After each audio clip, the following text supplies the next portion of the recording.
인성은 되게 우리가 착각하는 부분이 있어서 그런데요.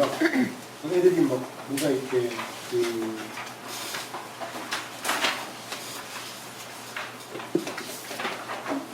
네.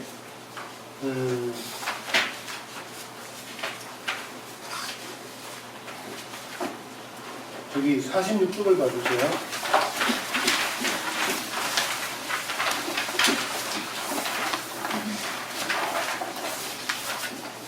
46쪽 말고 49쪽을 봐주세요. 49쪽에 2번을 봅시다.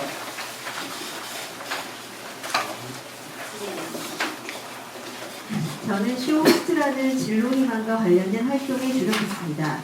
교지 편집부 활동은 독자를 고려해 내용을 선택하는 안목을 기르고 소통의 중요성을 깨달으며 이분법적 사고를 극복하는 계기가 되었습니다. 교지는 학교 행사와 시사 부분으로 구성되었고 학교 행사 부분에서 교지를 작성한 활동은 국기대회입니다.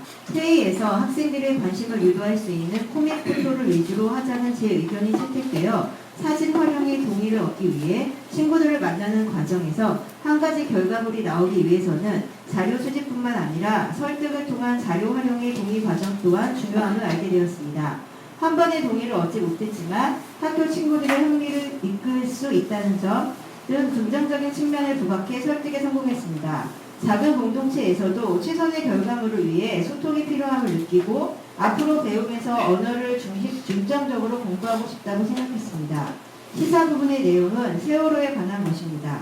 사실만을 나열하기보다 세월호 추모를 이유로 장기간 오락 프로그램 방영을 금지하는 것에 대한 찬반론을 주제로 토론을 통한 의견 공유가 더욱 의미가 있을 것 같다는 의견을 제시했고 국민들의 우울감 고조와 경제 침체 등을 근거로 반대 측에서 토론에 참여했습니다.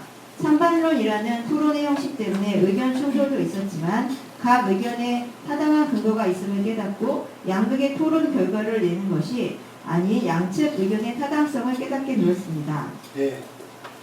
여기서 이 학생이 쓴 글을 잘 보면 교내 활동에 자기가 의미를 두고 노력했던 부분에서 교집 편집부 활동을 설명하고 있어요. 그죠? 그 속에서 첫 번째 문장에 보면 쇼 호스트라는 진로희망과 관련된 활동에 주력했다. 쇼 호스트 활동을 하기 위해서 교집 편집부 활동을 했다라고 연결시켰고 그리고 교집 편집부 활동에서 구체적으로 어떤 내용으로 했는지를 쭉 소개하고 있습니다. 그리고 몇 가지 깨달은 점들을 설명했어요. 어때요? 내용이 되게 충실하죠. 이 학생이. 여성애들 중에서 이 쇼호스트에 관심 있는 친구들이 많은데 중앙대 광고 홍보학과이기 때문에 홍보를 어떻게 할 것인가에 대한 전공 적합성에 되게 집중해서 이 글을 썼어요. 물론 이 학생은 여기에 합격했고요. 그 이제 이 학생이 면접을 볼 때 어떤 분야의 쇼호스트를 하고 싶은가라는 질문을 받았대요. 그래서 이제 그런 질문이 나올 거라고 이제 제가 얘기를 했거든요. 그래서 그럴 때는 되게 겸허하게 얘기하는 게 좋단다. 왜냐하면 중대 광고홍보학과 교수들은 거의 고수들의 광고쟁이들이고 최고의 고수들이기 때문에 아주 짧게 막 시기 있게 얘기했다가 무조건 나가게 되니까 겸손하게 되라. 그럼 어떻게 해요? 네, 대학 가서 열심히 공부하면서 제가 뭘 잘할 수 있는지를 알려내서 무조건 넘겨가거든요. 어떤 주제를 던져서 물으면 답변을 하는데 네가 뭐에 관심 있고 어떻게 할 거냐고 하면 되게 전문성을 갖추지 않았을 때는 답변이 무조건 불리하게 될 수밖에 없다. 그랬어요. 그래서 우리가 답변할 때 교수님의 답변에 충실히 답변을 하더라도 위기를 모면하는 답변도 필요하거든요. 왜냐하면 아이들은 아직까지 전문성에 접근되지 않아요. 그죠? 근데 교수들은 이미 최고의 전문성을 갖고 있어요.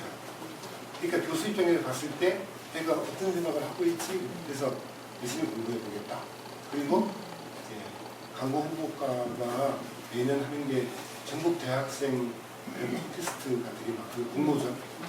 그런데 계속 꾸준히 출품을 해서 그 세계 그 시장에 도전을 해보겠다. 그 정도의 포부를 밝히는 거로 주로 끝나는 게 좋겠다고 했어요.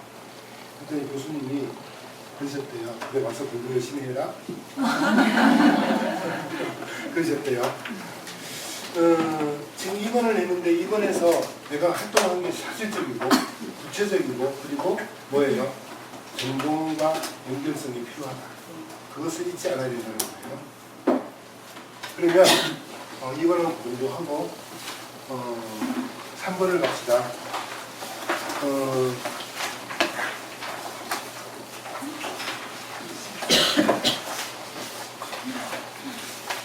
3번을 쓸 때 아이들이 가장 소설을 많이 써요. 그 당시에 아주 이기적이고 아이스크림 사 먹고 옆에 친구랑 같이 가서 자기 혼자 사 먹고 끌고 있으면서 한 입 먹어볼래? 라고 절대 안 하는 애가 자기는 배려심이 많고 이런 얘기를 쓰거든요. 그때는 이제 제가 거기서 너희 요즘 아이스크림 나눠 먹고 있어? 이렇게 얘기를 한 거죠. 아이스랑 솔직하게 쓰라.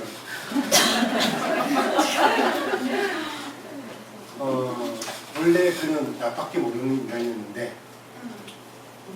어떤 계기를 통해서 내가 얼마나 지식한 인간인가를 알게 됐고 이런 활동을 통해서 그 나의 모습을 보면서 변화를 느끼게 됐다.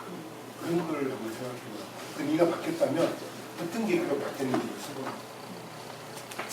옆 친구가 아주 사소하게 갑자기 괴로움을 겪고 있는데 괴로움은 나의 것이 아니잖아요. 그 친구의 것이지. 왜냐하면 타인의 고통이잖아요. 근데 마음이 따뜻한 사람은 공감 능력이 좋은 사람은 어때요? 타인의 고통을 외면하지 않죠. 무슨 일이 있어? 내가 도와줄게. 같이 한번 해결해보자. 이렇게 가는 거죠. 그런 사례를 찾아보는 거예요. 사소하게. 아주 작은 것부터. 그렇게 해서 여기서 오면 뭔가 거창한 거를 찾으려고 하지 않고 내 일상성 속에서 작은 정적인 나눔이든지 정신적인 측면이든지 아니면 감정적인 거든지 이런 것들을 고민해서 해보면 좋아요. 여기도 보면 마지막에 이렇게 수상경력 봉사활동 그래서 보면 수상경력에 보면 그 봉사활동이나 뭔가 이렇게 이 배려를 잘해서 하는 그런 학교마다 뭐 그런 상들이 있어요. 그런 상들, 그다음에 학급 및 학생활 활동을 통해서 애들이 이제 공부를 좀 하는 그것들 특징들이 단장은 꼭 해보잖아요. 그리고 학생회도 열심히 해보고 지금 제가 출강 나가는 학교도 전교 1등이 학생회 회장이 됐어요. 나 공부하기도 바쁜데 학생회까지 하니? 그랬더니 자기 성향이 활동을 통해서 공부를 하는 스타일이기 때문에 그렇다고 얘기를 해요. 대단한 자신감이죠. 그리고 자기는 그런 어떤 학생부에 자기가 학생회 활동을 통해서 얻은 것들을 꼭 쓰고 싶기 때문에 공부로 이렇게 대학 가는 게 아니라 자기의 이렇게 활동력으로 대학을 가고 싶다고 그런 얘가 있어요. 공부도 잘 하는데. 그래서 이런 것들이 반영이 되는데요. 여기서 이제 우리가 몇 가지를 봅시다. 지금 금방 읽었던 49쪽을 보고요.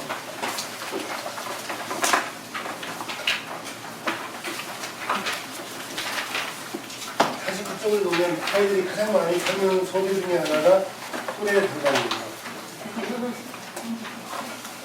그래서 이제 입학 사정관들이 또래 상담 얘기 나오면 얘 또 또래 상담이구나 그냥 착 스쳐 갈 수 있어요.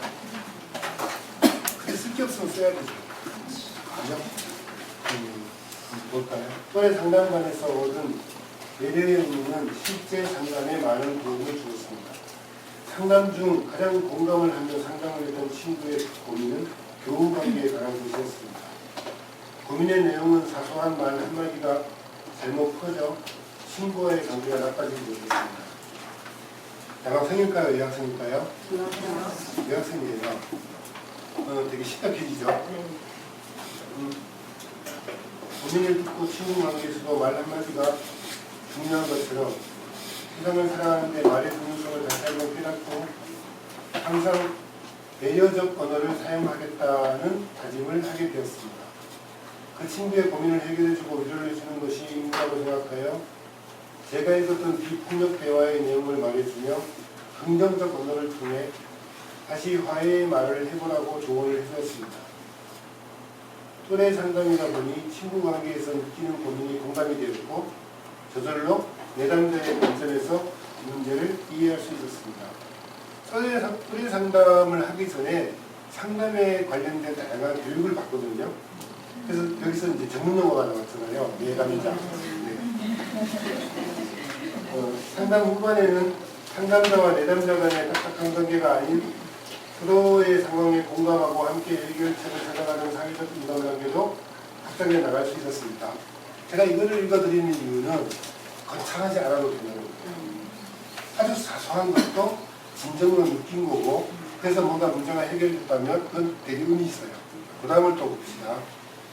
교사 학생 멘토링 연구 논문 쓰기 활동에서 국회 도서관과 공식 사이트에서 사전 자료를 이용해 처음 완성한 논문을 읽어보았을 때 짜깁기라는 인식이 들어 팀원들과 해결책을 찾기 위한 회의를 했습니다.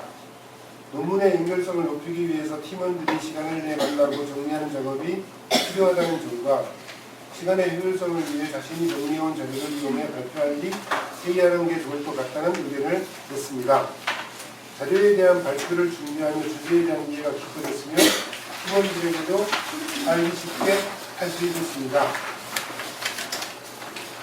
발표 준비를 힘들어하는 친구에게는 이게 되게 중요하거든요. 발표 준비를 힘들어하는 친구에게는 논문의 단어나 내용에 대한 설명을 해준 뒤 시각 자료를 활용하면 효율적 발표를 할 수 있다고 조언했습니다. 팀원들과 시간 조율을 해 이러한 과정을 통해 충분한 이해와 수정 작업을 거친 후 글의 연결성이 높아져 논문을 완성할 수 있습니다. 이 과정을 통해 개개인의 역량과 팀원 간의 충분한 의사소통 조화가 필수 조건임을 깨닫게 됐고 또한 팀이라는 공동체 속에서 부족한 부분을 채워주며 성장해 나가는 경험을 했습니다. 아까 제가 얘기했던 한방에 제가 참석을 하지 않았던 그 학생들이에요. 저희 학생들 준비해 지금 광고 홍보까지 했는데 이 모친이 엄청 바짝바짝 하시는 분이거든요. 이 학생은 저에게 수업받은 학생이 아니에요. 저기 멀리 살아요. 많이 떨어져 사는 친구인데 우리 이 모친이 우리 해오름에서 공부하시는 해오름 교사예요. 그래서 한번 그냥 슬쩍 봐주세요라고 던지고 갔어요. 근데 슬쩍 봐주면 안 되잖아요. 꼼꼼히 봤는데 슬쩍 본 거랑 꼼꼼히 본 거랑 똑같았어요. 제가 해줄 게 없었어요. 중대에서 이 정도 수준이면 중대에서 되게 감사한 아이를 받는 거죠. 네. 그리고 얘가 이미 그 스펙을 보니까 상당한 스펙이 있었어요. 중대는 이 정량평가를 되게 중시하기 때문에 정성평가, 이런 자소서에서 평가는 크게 영향을 미치지는 않는데 얘가 이미 정량평가에서 상당한 수상 실적과 그 내공도를 보이고 있었어요. 그렇기 때문에 중대에서 되게 탐내할 만한 학생이 된 거죠.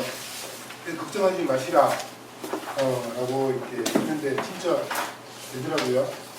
대신 약간 안 되면 어떡하지?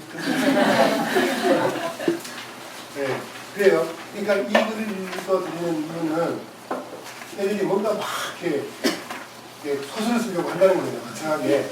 그냥 진솔하게 쓰라는 거예요. 그냥 크게 다르지 않아요. 아시다시피 고등학생들의 생활이 뻔하지 않습니까? 쳇바퀴 같은 생활을 해요. 그 속에서 자기가 느낀 점들을 소소한 것들을 찾아내서 쓰면 돼요. 일단 너무 3번은 소설을 안 쓰기만 하면 좋겠다는 거죠. 그래서 제가 여기서 4가지의 협박을 하지 않도록 그래서 지금 여기 썼죠. 소외된 친구와 대화를 나누는 것을 배려라고 생각하지 않아요. 그래서 뭔가 이렇게 가서 뭔가 해야 되는 것만 생각해요. 또 친구 숙제를 도와주는 일을 나눔이라고 생각하지 못하고 꼭 뭔가 해야 되고 친구들과 함께하는 한국민화 활동과 협력인데 또 뭔가 또 다른 걸 거창한 거잖아. 중재하는 것도 되게 갈등 갈리고 되게 좋은 일인데도 그것을 가치 있다고 생각하지 못하면 자꾸 거창한 걸 찾거든요. 그래서 선생님, 저는 아무리 봐도 인성이 안 좋은가 봐요. 뭐 한 게 없어요. 그때는 되게 많거든요. 네, 알았으니까 가야지. 네. 4번은 대학교랑 달라요. 아까 앞에서 이건 좀 봐야 되니까 좀 볼게요.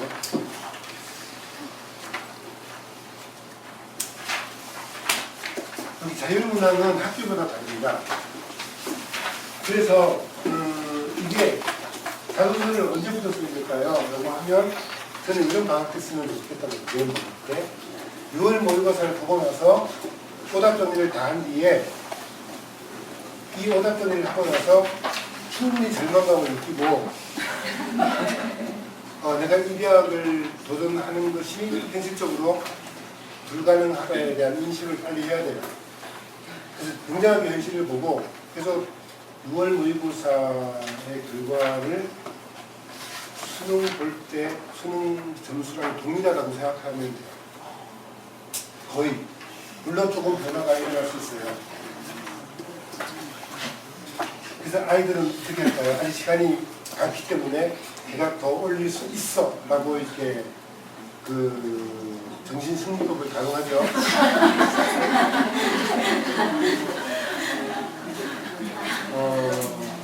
뭐 앞이 정도는 안 읽어도 애들은 알아서 정신승리법을 가동을 해요.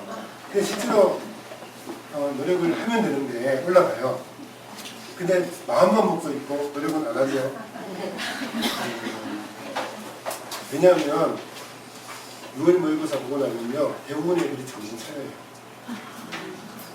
똑같이 노력해요. 노력의 양과 질이 격차가 나야 되는데 격차가 벌어지지가 않아요. 그러니까 9월 모의고사 때 뭔가 조금 달라졌잖아요. 그런 이유가 뭐냐면 난이도 때문이에요. 난이도.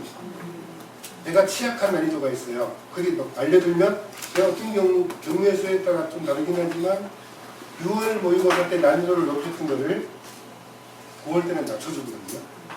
그리고 6월 모의고사에 낮췄던 난이도는 높여줘요. 애들이 다 당해요. 거기. 그래서 애들이 헷갈려요.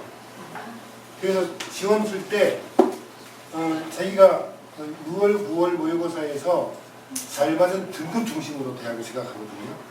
그냥 100% 떨어져요. 6월 모의고사, 9월 모의고사 제일 낮은 점수를 주었을 때 그걸로 기준을 삼아야 돼요.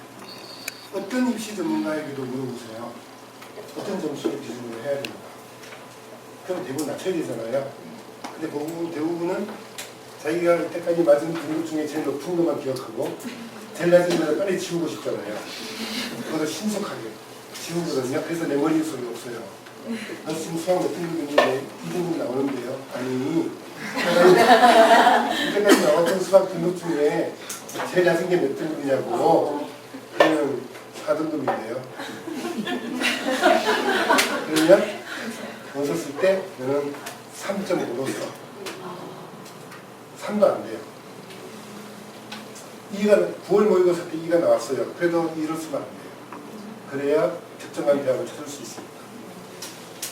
4번 문제는 대학이 각각 대학의 개성이 있고 대학에서 요구하는 인재상이 있어요.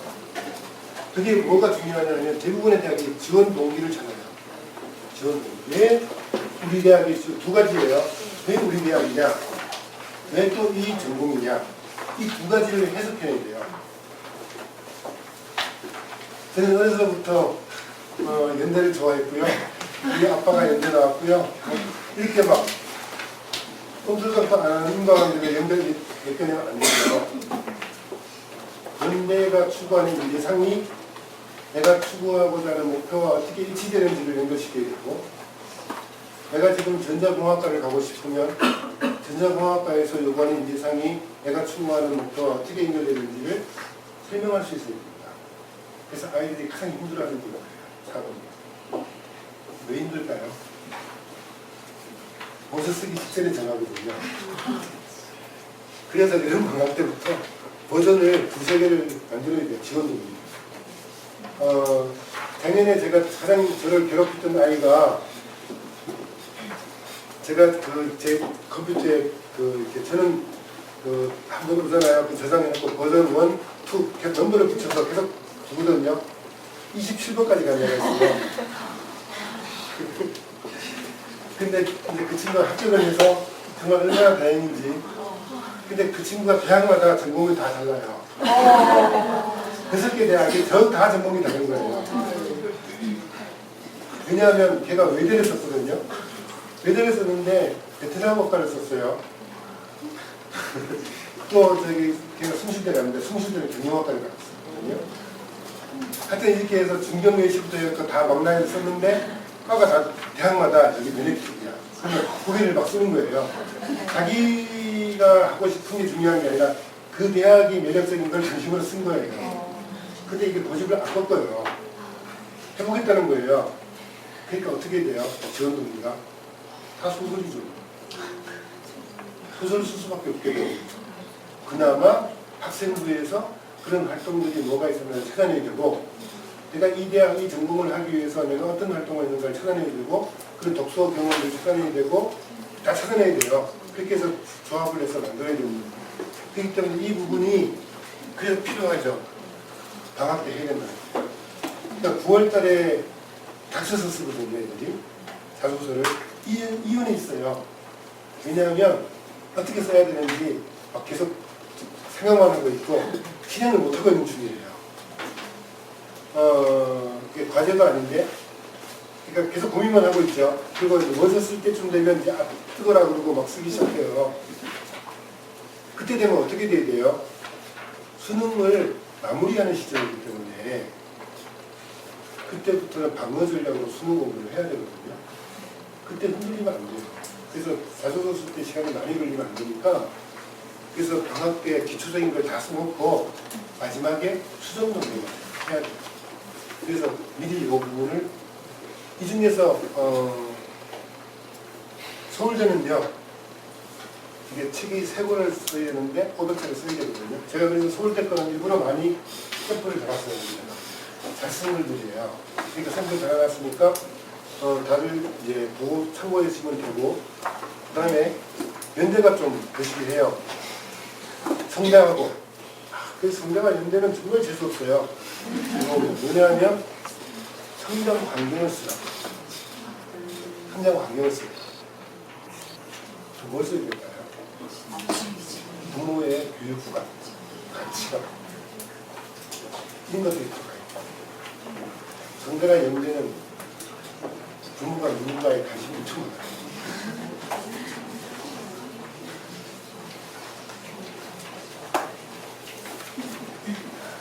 그래서 이제 쓸 수 있죠, 문제, 친구들이 쓸 수 있는데, 이 본인의 성장 환경 및 경험이 자신에게 미친 영향, 성장 환경에서 뭘 쓸 거냐라고 하는 거예요. 그게 좀 관건이죠, 그죠? 네. 부정적인 걸 절대로 쓰면 안 된다. 예를 들어서 부모님이랑 해외 여행을 해봤거나 국내 여행을 해봤거나 여행 경험을 써요. 저는 그걸 많이 권하거든요. 물론 부모님하고 봉사활동을 같이 갔거나 그런 건 더 좋고, 그 여행 경험에서 부모님하고 여행하면서 스치듯 해주는 말이 나에게 엄청 크게 다가왔다. 아니면 부모님이 그냥 슬쩍 읽어보니까 재밌더라? 이거 읽어봐? 라고 독서용 이런 거 중심으로 써요. 우리 아버지가 의사고 그래서 병정시에 막 이런 문제를, 어떤 아이들은 부모님이 아픈 그 경험들을 쓰고, 그래서 그것 때문에 내가 이런 전공을 선택하게 됐다고 쓰는 애도 있어요. 그것도 괜찮아요. 네. 이게 의지적이잖아요. 그리고 그렇게 요즘 그렇게 싹 수 있는 애가 몇 명 있어요. 부모님이 아픈 것 때문에 내가 이런 고민을 하게 됐고, 그래서 내 인생의 행로를 이런 거로 가려고 생각했다. 그 고민을 했다는 것만 해도 정말 훌륭한 친구죠. 그런 애들은 막 깨어나고 싶죠. 그러니까 그건 괜찮아요. 성장 환경을 알게 모르게 막 이렇게 나는 행복한 환경에서, 아니면 우리 아버지가 어디 CEO에서 이렇게 막 나타내지 않도록 해야 된다는 거죠. 그래서 좀 더 영향을 받은 거, 좋은 영향을 받은 거를 중심으로 쏘고라는 거예요. 그 다음에 이게 없으면 여기서는 상대는 인물, 책, 영화, 음악, 사진, 공연, 그죠? 원래는 쓸래들이 되게 많죠. 왜냐하면 황금 종려송이라는 영화에서 노벨상을 받은 봉준호가 있잖아요. 봉준호의 삶을 보면서 봉준호가 그 연대 사회학과 88이잖아요. 그죠? 그때 88학번들이 그 사회과학적, 원래 사회학과이기 또 그러긴 하지만 사회과학적 이론을 되게 명쾌하게 정리해놓은 세대들이에요. 87, 88, 89 노학번 대학 사회에서.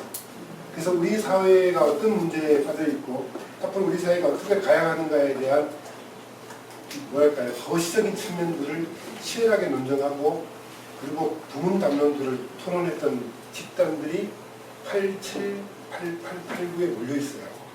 그러니까 봉준호 같은 경우는 우리 사회 문제에 대해서 깊게 고민해본 경험들이 섞여 있다는 거예요.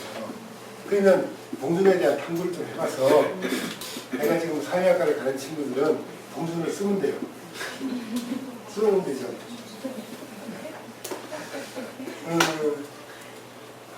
그 다음에 교대. 교대는요, 초등교사에 필요한 자질이 무엇인가 같은 노래거든요. 진짜 어렵지 않나요? 초등교사에게 필요한 자질 뭘까요?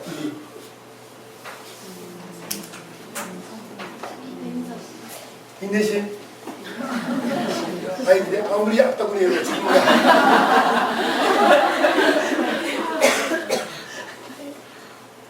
교육에서 교사가 갖춰야 될 가장 기본적인 자세를 공부를 해야 돼요. 저는 우리 해오름은 교육기관이기 때문에 이 사대나 교대 가는 친구들이 많이 오는데 저는 기본적으로 무슨 책을 읽으라고 하냐면 그 한준이가 쓴 노래하는 나무를 읽어보라고 해요. 노래하는 나무.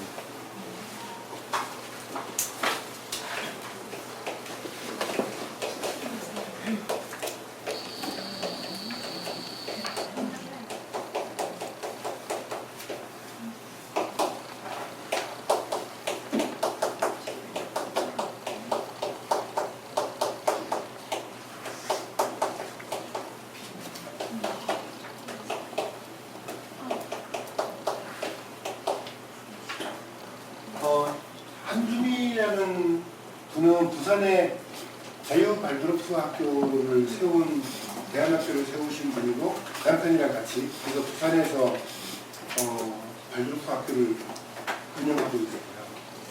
7년간의 교실 여행은 그 과천 옆에 그 청계 자유발드로프 학교에서 번역을 해서 펴낸 건데 발드로프 학교 8년간입니다. 7년이 아니고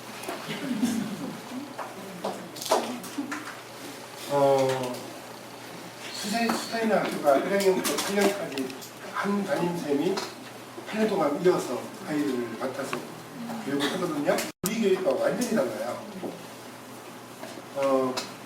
본받을 게 있어요. 뭐가 있냐면 특히 교사의 자세, 철학. 그래서 그 자식에서 저는 이 자질이 뭐냐고 하면 교육철학.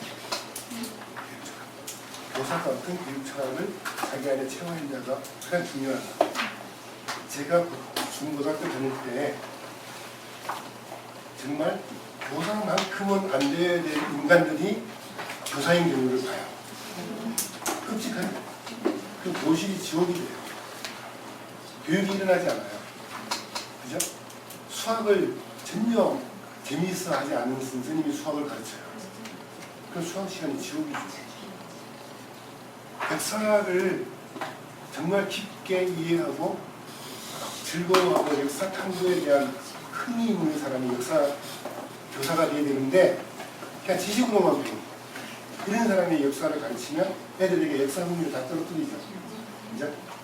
그러니까 우리나라 학생들이 수학을 힘들어하는 이유가 수학 선생님들이 제대로 수학을 몰라서 수학에 대한 흥미가 깊지 않아서 그리고 수학을 깊게 연구하지 않아서 그래서 아이들에게 즐거운 수학을 선보이지 못해요.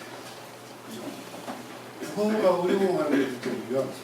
애들이 보통 성적이 중하위권에 있는 아이들이 가장 잘하는 과목이 국어잖아요. 왜냐하면 그래도 60점 맞거든요. 다른 과목은 30점 맞는데. 그러니까 그 아이들이 제일 잘하는 국어를 막 자랑스러워 하는데 실은 국어가 60점이면 못하는 거거든요. 왜 못할까요? 국어를. 우리나라 아이들이 국어 잘할까요? 못해요. 그 작년 수능 문제 보면 국어가 제일 어려웠어요. 이유가 뭐예요? 언어 학습이 잘 안 돼 있어요. 지금 우리 해오름에 오는 학생들, 중학생, 고등학생들 수업을 해보면 아이들이 어휘, 낱말에 대한 이해가 제대로 안 돼 있는 애들이 태반이에요. 그러니까 문장을 읽기는 읽어도 읽을 수는 있지만 해석을 못해요. 독해력이 떨어지죠. 그래서 두 번째는 필요한 자질이 뭘까요? 전문성이에요. 교사예요. 그 정답이 있는 게 아니라 제 생각입니다. 그래서 자기 어떤 얘기를 하더라도 좋은데 자질을 만약에 세 가지를 제시했다면 그 세 가지를 왜 그런지를 조목조목 논증할 수 있어요. 네.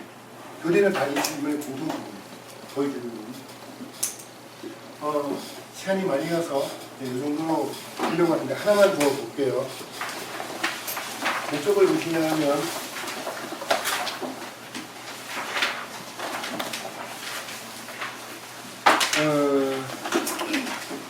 85쪽을 봅시다.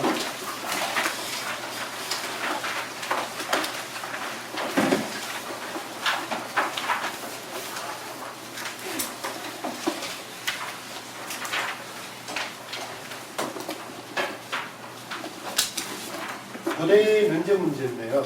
고대는 면접을 보는데 두 가지 방식으로 봅니다. 대기실에서 문제를 먼저 받고 이 문제에 대한 자기 답변을 정리를 해요. 그거를 40분 정도 시간이 있어요. 그리고 면접장에 들어가서 1번에 대한 답을 발표하겠습니다. 2번에 대한 답을 발표하겠습니다. 라고 해서 발표 면접을 합니다. 연대, 고대, 서울대는 발표 면접이에요. 그리고 또 고대가 또 하나의 방식을 새로 도입했는데 토론 면접이 있어요. 집단으로 10명 정도를 애들을 면접장에 불러서 논쟁이 될 만한 토론 주제를 던져주고 이제 랜덤으로 두 패로 나누어서 발표 서로 토론하게 만듭니다. 그리고 나서 교수님들은 그걸 체크하고 있어요. 그리고 이제 학생들은 토론에 참여하면서 자기 생각을 개진을 하고 그러면서도 자기 토론 태도를 어떻게 될까요? 되게 정중하게 뭔가 저렇게 해야 되겠죠. 그래서 지금 이 문제를 풀어드리려고 하는 게 아니라 질문을 보자는 거예요. 1번에 보면 나의 관점에서 가의 행복감을 설명하시오. 2번은 가의 관점에서 가나의 행복감을 설명하시오. 3번은 가나다에 지시된 행복한 삶을 위한 조건. 네. 행복한 삶을 위해 꼭 필요하다고 생각하는 또 다른 조건을 제시하고 이유를 설명하시오. 논술 문제가 똑같아요. 그러니까 간단하게 생각해서 답하면 간단하게 아웃되죠. 그래서 나의 관점을 정확히 찾아야 되고 그 관점에서 가의 행복감을 얘기해야 되는데 나의 관점에서 나를 잠깐 보시면 있잖아요. 뭔가 여기서 관점이 찾아내야 돼요. 읽고 나서 내가 행복이라고 하면서 관점에서 생각할 것인가 하고 생각하고 있거든요. 여기서 갑자기 자연인이 나왔고 그리고 또 두 번째 단락에 보면 나는 인간이 일을 하기 위해 일어난다고 나왔고 그리고 마지막에 보면 당신이 자신의 진정으로 사랑한다면 당신은 당신의 본성과 의지를 사랑하게 될 거다 라고 해서 마지막 문장에 그것이 바로 인간이 정신전력할 가치가 있는 행복한 모습이다. 행복이 간단하지가 않아요. 되게 철학적이죠. 이 관점에서 가를 얘기해야 돼요. 그죠? 그럼 뭘 줍니까? 단순한 독해 능력을 보는 게 아니라 독해 능력은 기본이고 거기서 어때요? 자기 나름대로의 철학, 가치가 있는 이유가 있는 것을 인기가 있어서 설명할 수 있어요. 고대는 되게 아카데믹해요. 고대 명성들을 다 보면 되게 아카데믹하거든요. 그래서 아카데믹하지 않은 스타일의 아이들은 되게 어려워합니다. 그리고 그런 아카데믹한 거를 되게 추구하는 아이들은 되게 좋아하고, 그 다음에 그 뒤에 보면 연대 문제가 나오는데, 작년에 나왔던 92쪽을 봐주세요. 92쪽에 보면 대신문 가나다라 하도 그래프도 나오고, 그리고 다시 문제를 볼까요? 94쪽에 고대한 여자가 짜고 치는 건 아닌데 일단 행복에 대해서 묻고 있어요. 가나다를 근거로 가나다에 드러난 놀이와 행복의 관계를 비교 분석하라. 두 번째는 가나다에 드러난 어린이의 행복을 바라보는 관점의 차이를 설명하라. 연대 문제가 똑같아요. 모습입니다. 그 다음에 이는 그래프를 분석해서 초, 중, 고등학생들의 놀이 시간과 행복 지수의 특징을 분석해보라는 거고, 그리고 종합적으로 평가해 보라고 했어요. 주어진 시간이 길지 않습니다. 이 속에서 이미 자기가 답변을 해야 될 핵심들이 다 메모를 해야 되고 들어가서 답변을 해야 돼요. 그럼 답변 듣고 수고했어요, 나가세요. 다 있을 수 있고 후속 질문을 학생들이 답변하는 게 있습니다. 그죠? 그러면 그 아래서 또 교수랑 학생이 토론이 이루어지기도 해요. 그러니까 평상시에 그런 토론 문제를 키워야 되고, 평상시에 이런 약간 난해한 문제들에 대해서 자기 나름대로 철학적 관점들을 정립할 필요가 있어요. 근데 연대 무대는 30-40번 정도 고민하면 그래도 풀 수 있어요. 서울대 문제를 보면요, 연대 문제, 연고대 문제를 푸는 아이들이 서울대 문제를 보면 난 서울대 못 가겠구나 이런 절망감이 드는 문제들이 많이 있어요. 그래서 서울대 문제는 입시에 닥쳐서 공부하면 안 돼요. 거의 중립 된 상태에서 가면 실패할 가능성이 되게 크죠. 그래서 저 같은 경우는 서울대를 준비할 때는 한 2년이 필요하다. 그래서 기본적인 독서 능력을 키우고 독해 능력을 키우고, 그 다음에 질문에 난이도 높은 질문들을 해명할 수 있는 힘을 키우는 것을 꾸준히 2년 정도 연습을 하는 게 좋겠다. 그래서 서울대 갈 친구들은 최소한 2년이 필요하고요. 연고대도 일찍 하면 할수록 좋겠죠. 근데 애들이 다 가보니까 막바지 오거든요. 막바지에 오는데 다양한 친구들이 있어요. 그런 친구들은 독해력이 갖춰져 있어요. 그리고 자기 생각이 갖춰져 있는 친구들은 그게 안 갖춰져 있으면 한주간으로 가야 돼요. 그런 노력이 있습니다. 그 다음에 그 뒤에 이제 대학 뒤에 경희대 문제나 그게 외대 문제나 이런 다른 기타 대학의 문제들을 보면 시사가 많이 나와요. 지금 원래 되게 많이 떠돌았던 시사 중요한 쟁점이 됐던 거. 원래 입시에 뭐가 나올까요? 방탄 나올 거예요. 그 시대를 관통하고 있는 아이콘이나 키워드를 찾아내는 거예요. 또 뭐가 나올까요? 봉수도가 나올 가능성이 커요. 미디어 시장. 네. 지금 우리 사회는 계속 재밌는 현상들이 나는데, 원래 키워드들은 딱 저는 막말. 네. 막말이 하나 나오면 또 다른 막말이 나와서 덮어버리고 또 나와서 또 덮어버려서 처음에 어떤 막말이 있었지? 기억이 안 나서 이제 그래서 막말 릴레이가 펼쳐지고 있잖아요. 그게 나올 거예요. 언어의 정치학이 나올 거예요. 언어가 특히 정치인들이 왜 이렇게 막말을 막 해대는가. 그게 고도의 전략이잖아요. 정치인들이 그냥 감정처럼 툭툭 내뱉는 것 같습니까? 그러지 않아요. 언제 어디 갔을 때는 이런 얘기를 하고 이런 얘기를 하고 막 이미 다 설정되어 있어요. 한성교는 모르겠어요. 한성교는 아마 계획하지 않았을 거예요. 근데 이제 뭐 나경원이나 그 황교안이나 이런 이제 그 사람들은 위치가 있기 때문에 아래 끝들이 다 말할 거 다 챙겨줘요. 프레임 작용을 하죠. 그래서 언어와 사고의 상관관계나 언어가 대중들에게 미치는 영향이나 특히 정치인의 언어가 미치는 서울대가 이렇게 나왔었어요. 한 2015년에 16년인가에 거짓말과 빈말의 차이를 설명합니다. 거짓말의 빈말의 공통점과 차이점을 설명하는 질문이 나왔었습니다. 그때도 난리였었죠. 2011년도. 그죠? 그 시대를 관통하고 있는 아이콘과 키워드를 찾으면 돼요. 중요한 사건들은 기억하고 있을 필요가 있습니다. 지금 우리 사회가 당면하고 있는 되게 사회에 밀접한 문제들을 좀 정리할 필요가 있죠. 시간이 이제 없어서 마치려고 하는데